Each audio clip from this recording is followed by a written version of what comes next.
Ambassador Daniel Wright stood before the mirror in his quarters aboard the diplomatic vessel USS Harmony, straightening his dark blue uniform one final time. His face showed the weight of his mission. Humanity's future might depend on what happened in the next few hours.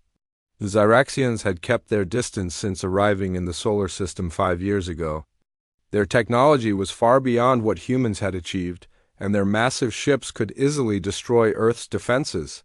Today was humanity's first real chance to establish peaceful relations. Daniel ran his hand through his graying hair and took a deep breath.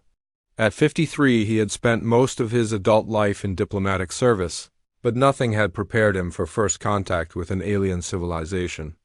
The small communication breakthrough 3 months ago had finally led to this meeting on neutral ground, a space station positioned between Earth and Mars that the Zyraxians had helped construct.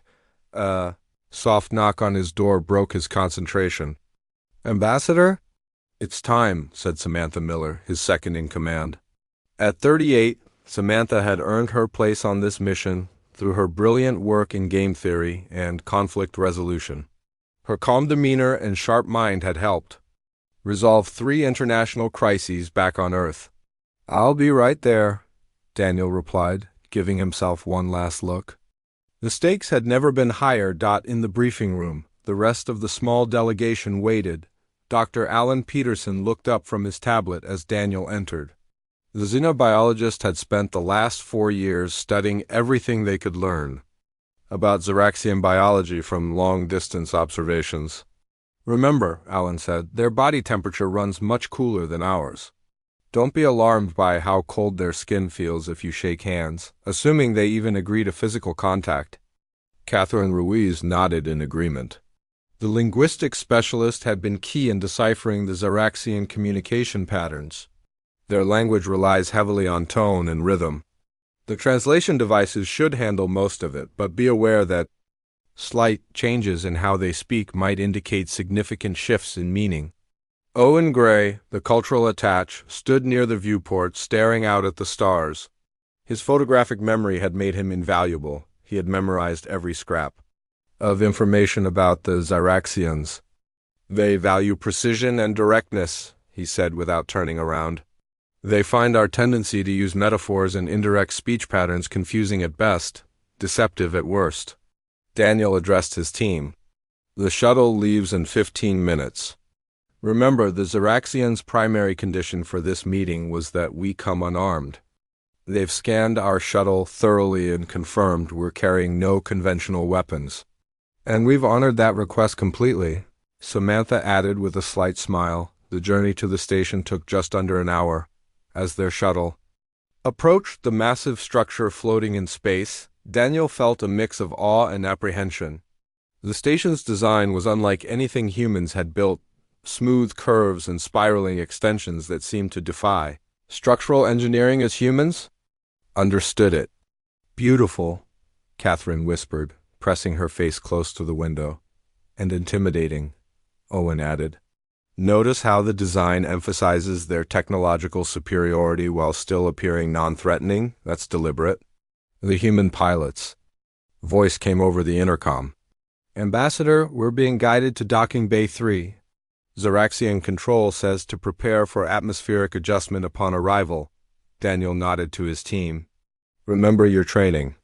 The air will feel thick and humid. It's a compromise between our atmospheric needs and theirs." The shuttle docked with barely a sound. After a series of clicks and hisses, the airlock door opened to reveal a long corridor bathed in soft, bluish light. The air that flowed in was just as Daniel had described, heavy with moisture and carrying an unfamiliar scent that reminded Owen of sea air mixed with something metallic. "Follow my lead," Daniel said quietly. "Remember, we represent all of humanity today." They walked slowly down the corridor, their footsteps echoing slightly. The gravity felt a bit lighter than Earth normal, making their movements seem somewhat bouncy despite their efforts to appear dignified. The corridor opened into a large circular chamber. 3 tall figures waited there, standing perfectly still. Daniel felt his heart rate increase at his first close view of the Zyraxians. They stood nearly 7 feet tall, with gray skin that had a slight sheen to it, like polished stone. Their faces were elongated, with multiple sets of eyes arranged vertically, 4 eyes total, all blinking independently. Their bodies were thin but looked strong, with 2 primary arms and a smaller secondary set folded neatly against their torsos. The lead Zyraxian stepped forward. A small device on what appeared to be its chest glowed softly before producing a mechanical voice. "We welcome humans to neutral territory. We are pleased you have complied with safety protocols. Weapons bring only distrust." Daniel smiled warmly and bowed slightly. "Thank you for agreeing to this historic meeting. We come seeking friendship and understanding between our peoples." The Zyraxian's upper eyes narrowed slightly while the lower ones widened, an expression that Owen had noted in their briefings might indicate cautious interest. "I am Krestal, primary diplomat of the Zyraxian Confederation," the alien said. "These are sub-diplomats Vexener and Zultar."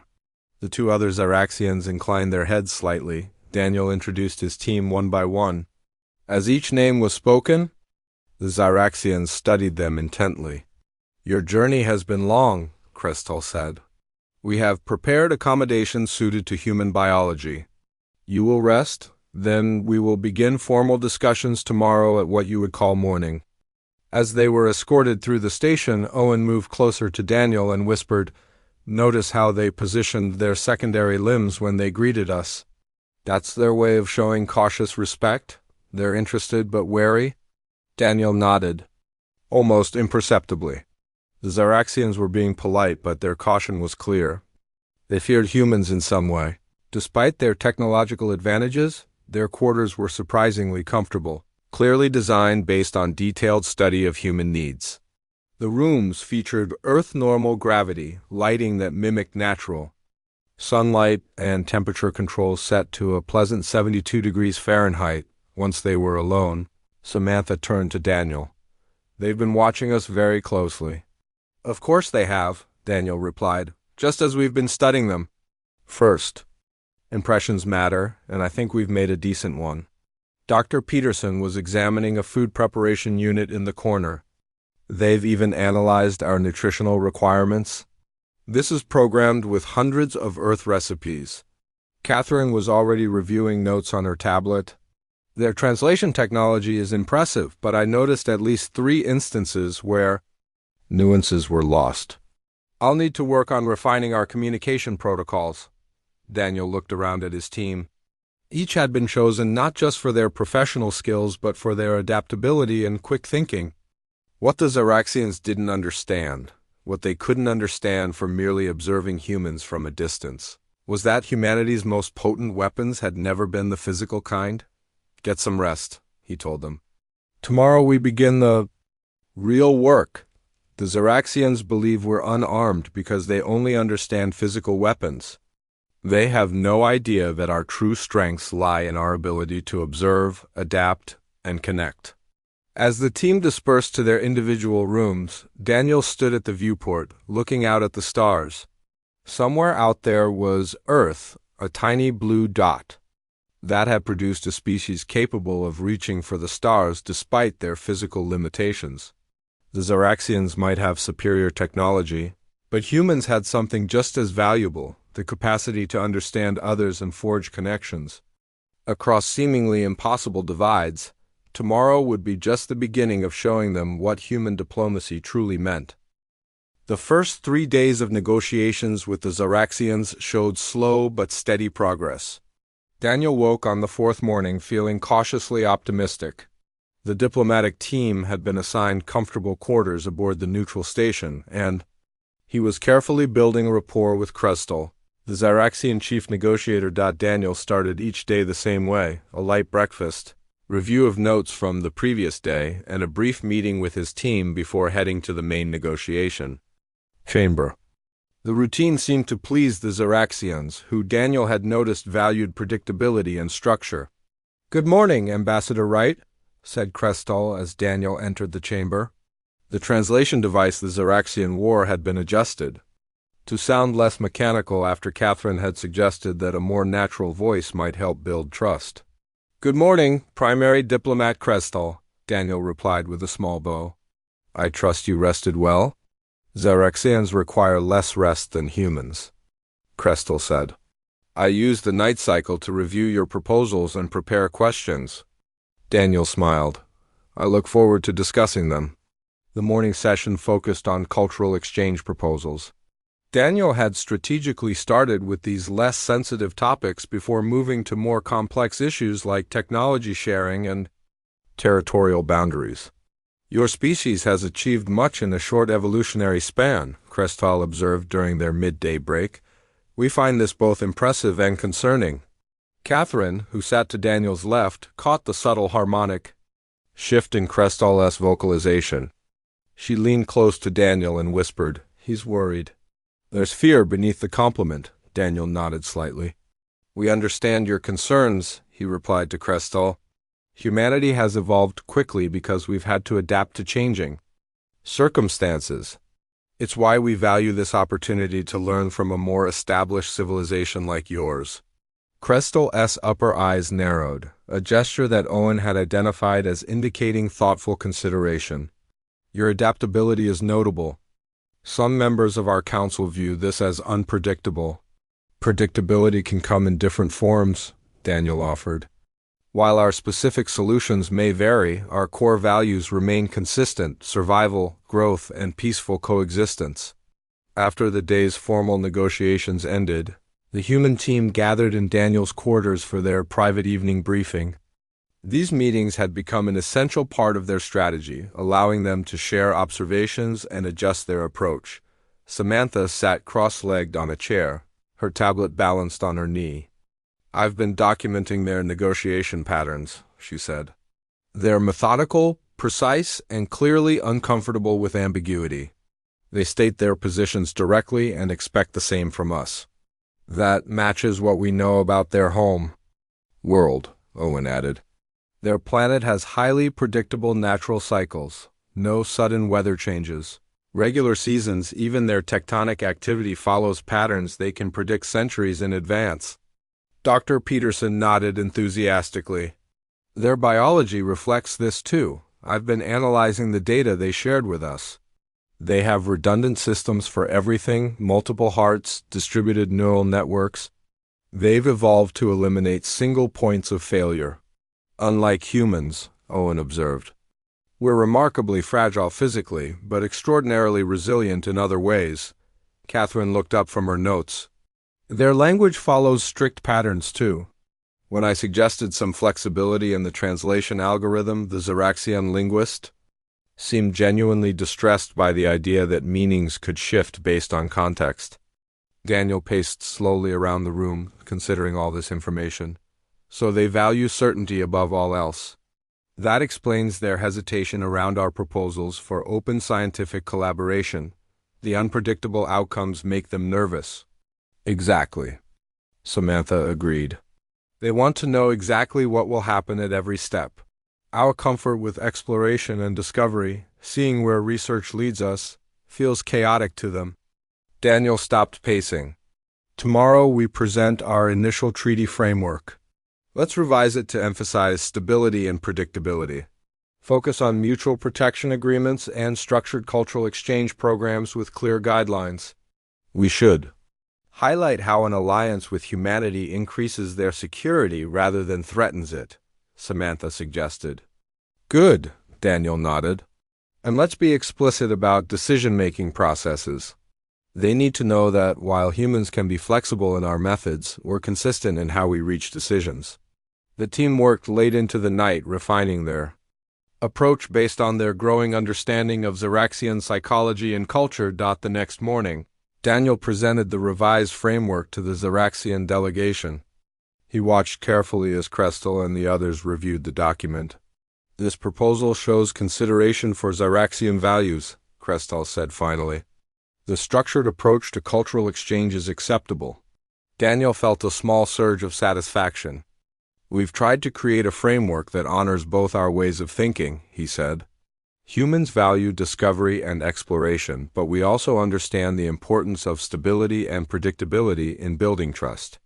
The afternoon session went even better. The Zaraxians agreed to a preliminary cultural exchange program that would allow a small number of human scholars to visit a Zaraxian orbital facility, while Zaraxian observers would be welcomed at a research base on Mars. That evening, as Daniel shared the day's progress with his team, he felt more confident than he had since their arrival. "We're making real progress," he said. "They're beginning to see that our adaptability can be a strength for both species, not a threat." Dr. Peterson looked thoughtful. "I had an interesting conversation with one of their scientists today. They were fascinated by how quickly humans recover from injuries. Apparently, Zaraxians heal very slowly but rarely get injured because of their cautious nature." "That's a perfect metaphor for our species," Samantha said. "They avoid damage at all costs. We accept that damage happens, and focus on recovery and growth, which is why they were so insistent that we come unarmed," Owen added. "In their culture, carrying weapons signals an expectation of conflict. They find that deeply unsettling." Daniel smiled slightly. "Little do they know that humanity's true. Weapons aren't physical at all. Our ability to understand others, to adapt our approach, to find common ground, these are far more powerful than any technology." As the team continued discussing the day's events, Daniel felt increasingly optimistic about their mission. The Zaraxians were beginning to trust them, to see value in what humanity could offer.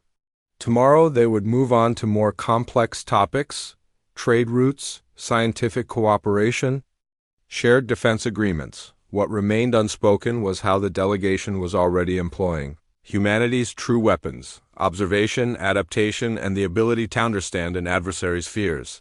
The Zaraxians believed human diplomats were unarmed because they could detect no physical weapons. They had yet to realize that in diplomacy, understanding was the most powerful weapon of all. By the beginning of the second week, the mood had shifted noticeably among the Zaraxian delegation. Daniel could sense the change as soon as he entered the negotiation chamber that morning. The Zaraxians stood more rigidly than usual, their secondary arms tightly folded against their bodies rather than held in the more relaxed position they had adopted in recent days. "Is everything all right, Primary Diplomat Krestal?" Daniel asked, keeping his voice casual despite his concern. "We have reviewed your proposal for open trade routes and shared scientific research," Krestal replied, his translator device seeming to drop to a lower pitch. "There are elements that require significant revision." Daniel nodded calmly, though he felt the first stirrings of worry. "Of course, all proposals are open for discussion. Perhaps we could go through your concerns point by point?" The morning session proceeded with a tension that hadn't been present before. When Daniel suggested potential access to human stellar mapping in exchange for limited access to Zaraxian star charts, Krestal's response was immediate and firm. "Your request for access to our stellar cartography is denied," he announced flatly. "We find several elements of your proposal concerning." Daniel maintained his composed expression, though he could feel the momentum they'd built beginning to slip away. "Perhaps we can address your specific concerns one by one?" Krestal's upper eyes narrowed, a sign that Owen had previously identified as suspicion. "Our leadership questions your intentions. Your species progresses too quickly, you adapt our technologies too readily." The morning session ended earlier than scheduled, with Krestal announcing that the Zaraxians needed time for internal discussions. As soon as the human delegation returned to their quarters, Daniel called an emergency meeting. "Something's changed," he said without preamble. "They're pulling back significantly." Samantha nodded, frustration evident in her voice. "All the progress we made last week seems to have evaporated overnight. Something spooked them." Catherine was reviewing recordings of the morning's discussions on her tablet. "Their language patterns have shifted dramatically. They're using more formal structures, maintaining psychological distance. The harmonic undertones in Krestal's speech indicate heightened alert status. Could it be something we proposed yesterday?" Daniel asked, trying to identify what might have triggered the change. Dr. Peterson looked up from his tablet. "I've been reviewing the data they shared. There's something we missed about their developmental timeline. They're incredibly long-lived. Species individuals can live for centuries. It affects their entire perspective on change and risk. That's it, Daniel said, the realization dawning. They operate on completely different timescales. What seems like reasonable progress to us feels dangerously accelerated to them. Owen was reviewing his notes. There's something else. During yesterday's cultural exchange, I noticed their reaction to the historical records we shared. They seemed particularly disturbed by our history of internal conflicts. The concept of civil wars fighting among our own kind deeply unsettles them. Makes sense, Samantha said. Their redundant biological systems, their predictable environment, their long lifespans, they've evolved to avoid risk at all costs. The idea that humans not only fight each other, but sometimes consider it necessary for progress, must seem completely alien to them. Daniel paced the room. They fear we're unpredictable. Chaotic, he stopped suddenly. We need to change tactics. Instead of pushing forward, we need to demonstrate stability and predictability. How do we do that when they're already retreating? Dr. Peterson asked. By showing them we understand their concerns, Daniel replied. I'll request a private meeting with Crestal. Just me and Samantha, more intimate, less formal. We need to show empathy, let them know we understand their perspective. That evening, Daniel and Samantha met with Crestal in a smaller room that the Xeraxians used for meals. The setting was deliberately more casual, with soft lighting that accommodated both species' visual preferences. Thank you for agreeing to this meeting, Daniel began. I wanted to speak with you directly outside the formal negotiations. Crestal's posture remained stiff. What is your purpose? To listen, Daniel said simply. I believe we've been moving at a pace that feels uncomfortable to your people, and I want to understand your perspective better. For a moment, Crestal seemed taken aback by the directness. You recognize this? Daniel nodded. Humans live short lives compared to Xeraxians. We're used to making decisions quickly, adapting rapidly. But we understand that your species values careful consideration over longer time frames. We respect that difference. Samantha added, We've noticed your concern about our history of conflict. That's a fair concern. But it's also taught us valuable lessons about cooperation and compromise. Over the next hour, Daniel and Samantha listened more than they spoke. Crestal gradually revealed that the Xeraxian Council was divided on how to proceed with humans. Some saw potential in alliance, while others viewed humanity as dangerously unpredictable. Your species has existed for such a short time, Crestal explained. Yet you've advanced from primitive technology to space travel in what would be a single Xeraxian lifetime? Some council members fear where you will be in another 100 years. Growth isn't always linear, Daniel offered. Human history shows periods of rapid advancement followed by consolidation and reflection. We're entering such a reflective period now, which is why this alliance matters to us. By the end of the evening, Crestal's posture had softened slightly. I will convey your willingness to adjust the pace of negotiations to the Council. This demonstrates consideration we did not expect. The next morning, the formal negotiations resumed with a somewhat improved atmosphere. The Xeraxians proposed a more gradual approach to cultural and scientific exchange, with clearly defined phases and evaluation periods between each step. Daniel readily agreed to these modifications. For the next few days, talks proceeded steadily, if more slowly than before. The human team was careful to frame all proposals in terms of long-term stability and mutual security. They emphasized predictable outcomes and clear protocols for handling unexpected developments. Daniel felt they were regaining ground when, on the morning of the 17th day, he was called to the communication bay. A priority message from Earth waited for him. Admiral Lisa Martinez's face appeared on screen, her expression grave. Ambassador Wright, we have a situation. A Xeraxian vessel has been detected in Earth orbit, operating under stealth protocols. When challenged by a patrol ship, they fired upon a monitoring satellite. We need to know if this is an authorized action or a rogue element. Daniel felt ice in his veins. I'll address it immediately, Admiral.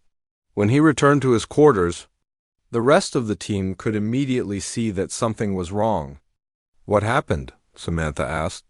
"A Zyraxian ship in Earth orbit fired on one of our satellites," Daniel said, his voice tense. "This completely contradicts everything they've been saying about peaceful intentions. Could it be a misunderstanding?"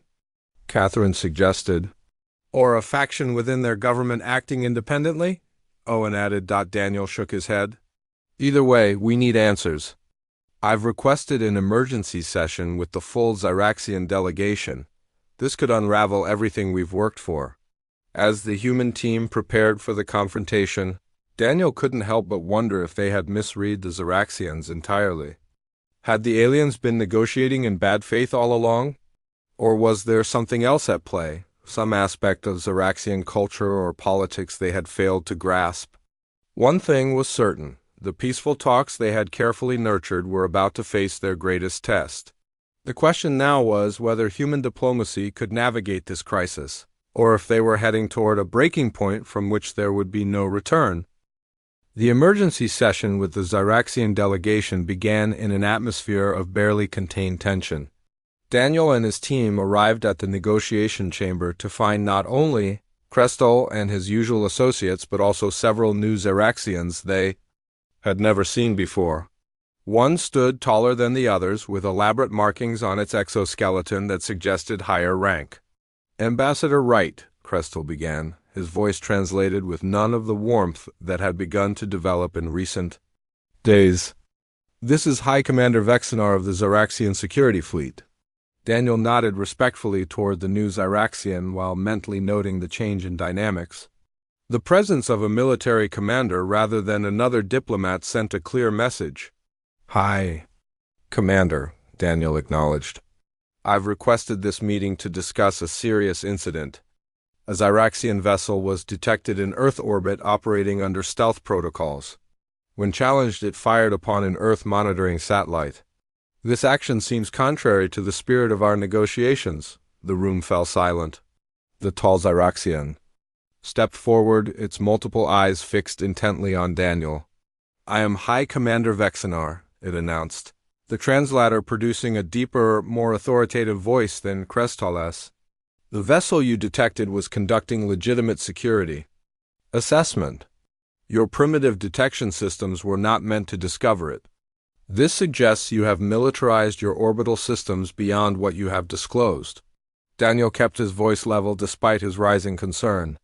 "With respect, Commander, undeclared surveillance missions in sovereign territory are not the actions of a party negotiating in good faith. Had you requested to observe Earth's orbital systems, we could have arranged appropriate access. Your species advances too rapidly," Vexenar stated flatly. "The surveillance was deemed necessary by our Security Council. We have reviewed your historical records. You claim peace while preparing for war. It is your natural state." Samantha stepped forward.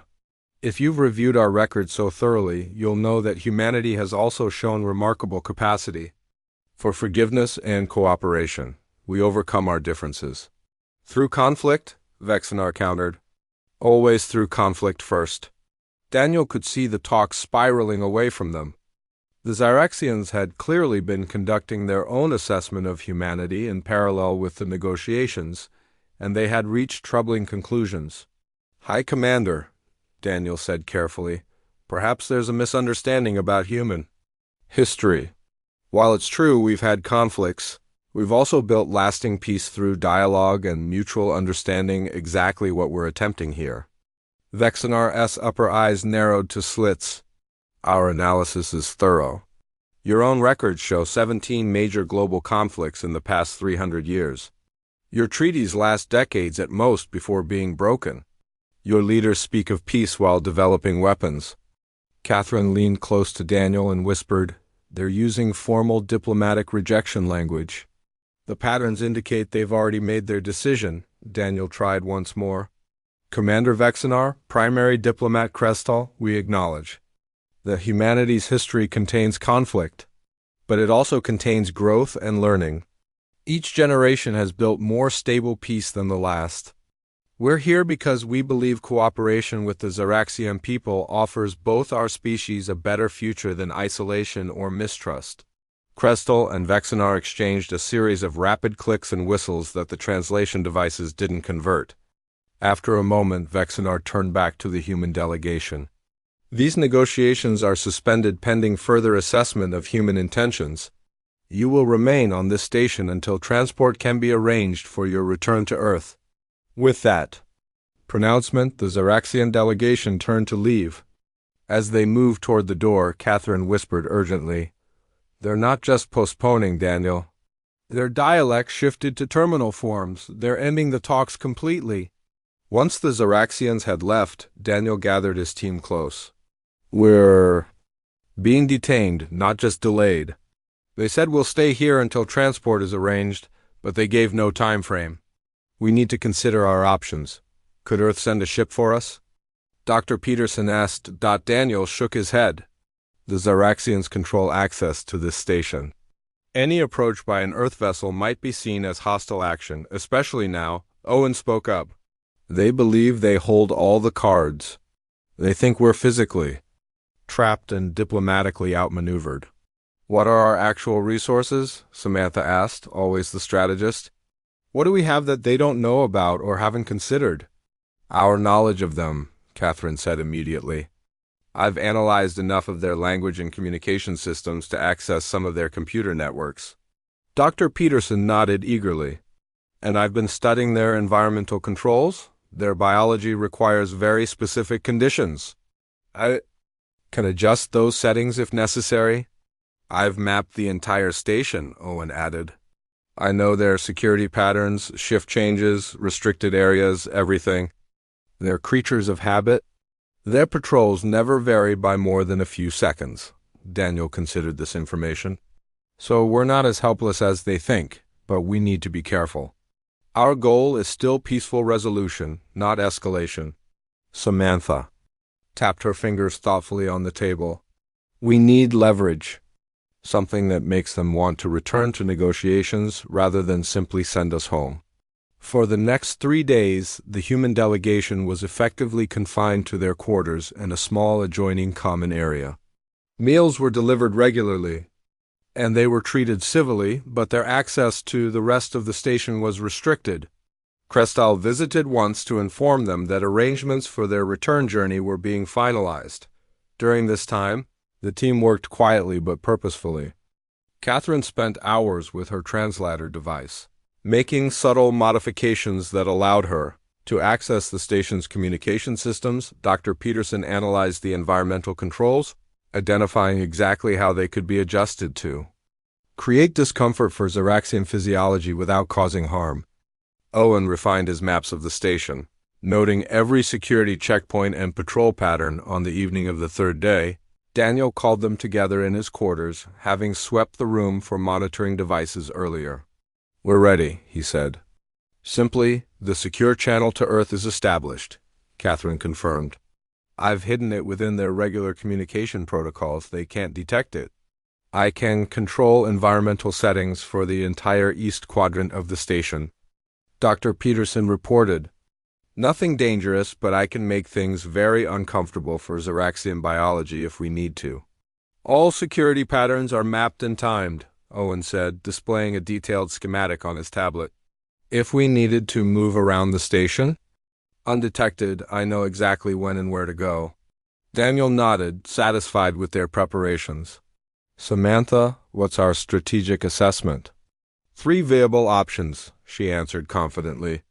"Direct confrontation, covert action, or psychological leverage? Given our resources and goals, I recommend the third approach. We use their own cultural values and concerns against them." "Agreed," Daniel said. "Tomorrow, when Krestal comes to finalize our departure, we'll implement our plan. No physical confrontation, no threats. Just the weapons we brought with us, understanding, adaptation, and strategic thinking." As they finalized the details, Daniel reflected on the irony of their situation. The Zaraxians had insisted that human diplomats come unarmed, scanning them thoroughly for physical weapons. Yet they had missed entirely the true nature of human diplomatic power, the ability to observe, understand, and adapt to any situation.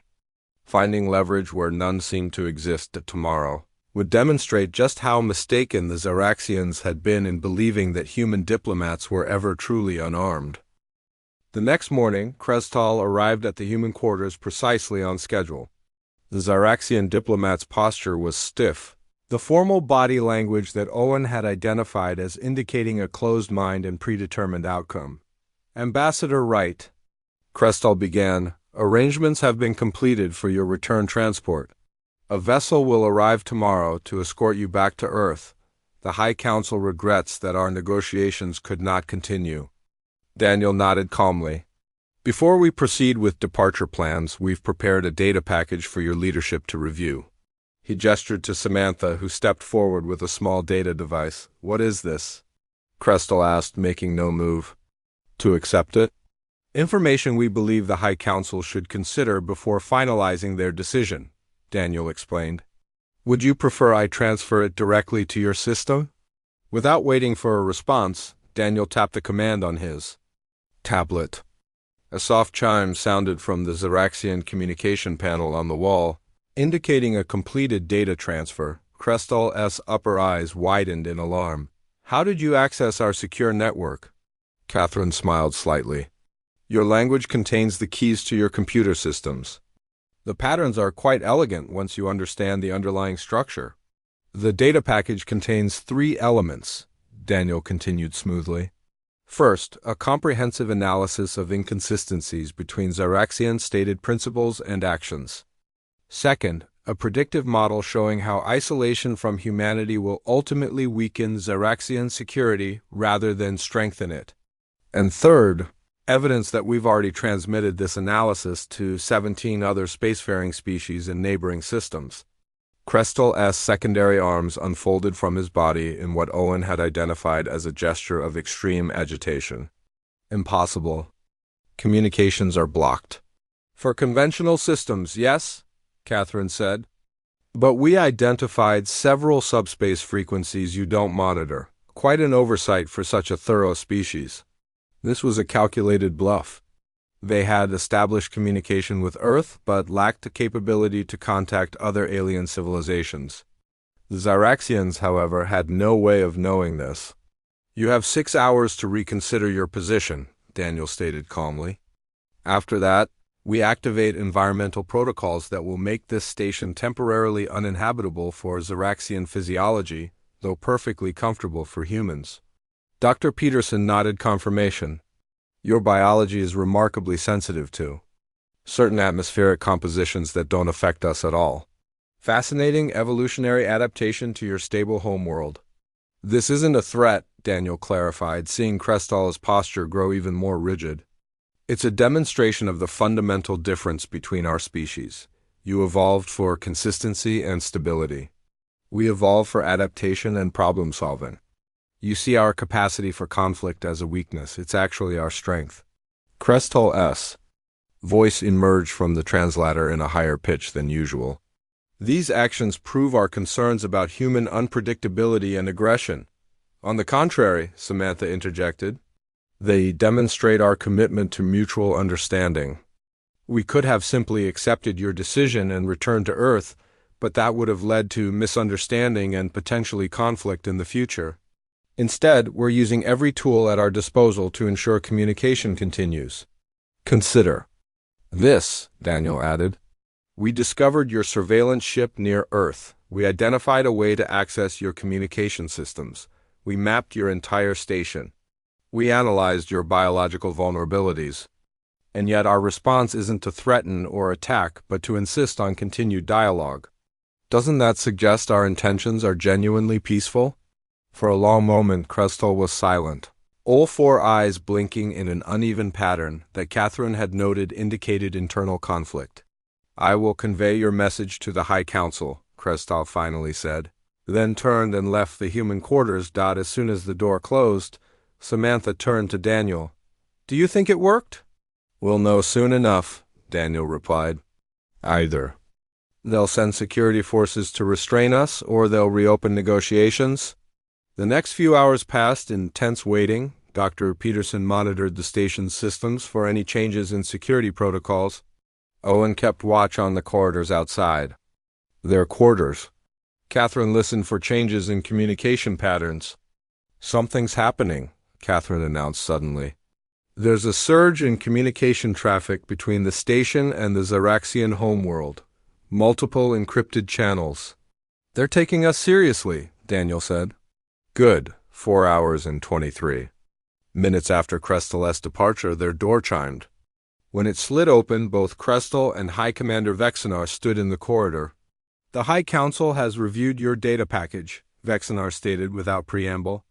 "They wish to resume discussions." Daniel nodded, keeping his expression neutral. Despite the surge of relief he felt, "We welcome this decision.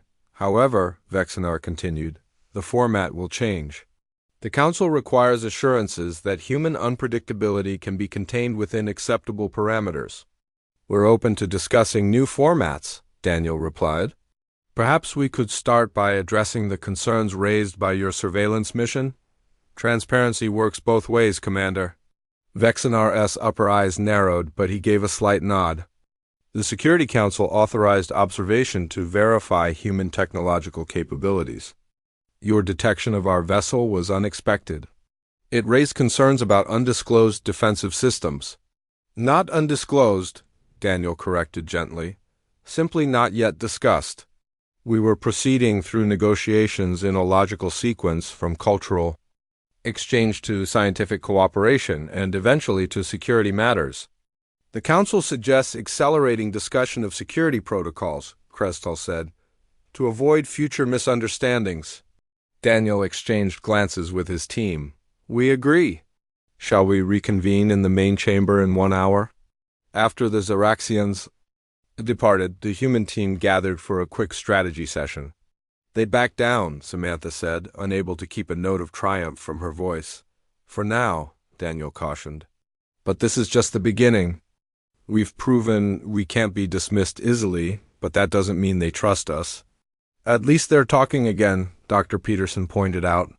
"And they've revealed something important," Owen added. "They fear what they don't understand about us."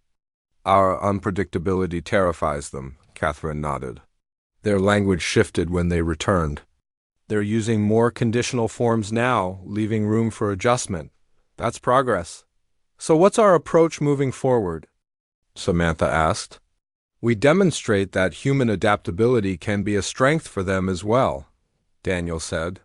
"We show them that our different evolutionary paths can complement each other rather than conflict." The renewed negotiations proceeded intensively over the next 3 weeks. The format changed, as Vexinar had indicated. The Xeraxian delegation now included both diplomatic and security personnel, and discussions moved quickly to matters of territorial boundaries, technological exchange protocols, and conflict resolution mechanisms. The human team adapted their approach as well, being more direct about Earth's defensive capabilities while emphasizing humanity's desire for peaceful cooperation. They proposed joint scientific missions that would benefit from both Xeraxian precision and human creativity. They suggested cultural exchange programs designed to help each species better understand the other's perspective. Gradually, the Xeraxians began to see human adaptability not as a threat but as a potential asset. Their fear of human unpredictability didn't disappear entirely, but it was balanced by growing appreciation for human problem-solving and creativity. On the final day of negotiations, Daniel and Crestel met privately to review the draft agreement. "This accord represents a significant shift in the Xeraxian policy," Crestel acknowledged. "Some members of the Council still have reservations." "As do some leaders on Earth," Daniel replied honestly. "Change is never easy for any species. But I believe this agreement provides a foundation we can build upon."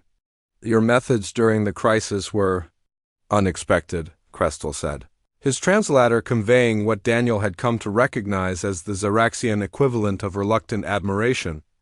"They forced us to reconsider our assumptions," Daniel smiled. "That's what human diplomats do best. We find paths forward where none seemed to exist before." The agreement they signed that day would become known as the Wright-Crestel Accord. It established protocols for communication, cultural exchange, scientific cooperation, and conflict resolution between humanity and the Xeraxian Confederation. More importantly, it created a framework for two very different species to begin understanding each other. As the human delegation prepared to return to Earth at last, Daniel reflected on what they had accomplished. The Xeraxians had believed human diplomats were unarmed, having scanned them thoroughly for physical weapons. What they had failed to understand was that humanity's true strength had never been in weapons of metal and energy, but in weapons of mind and spirit, observation, adaptation, empathy, and the determination to find common ground even when talks fell apart.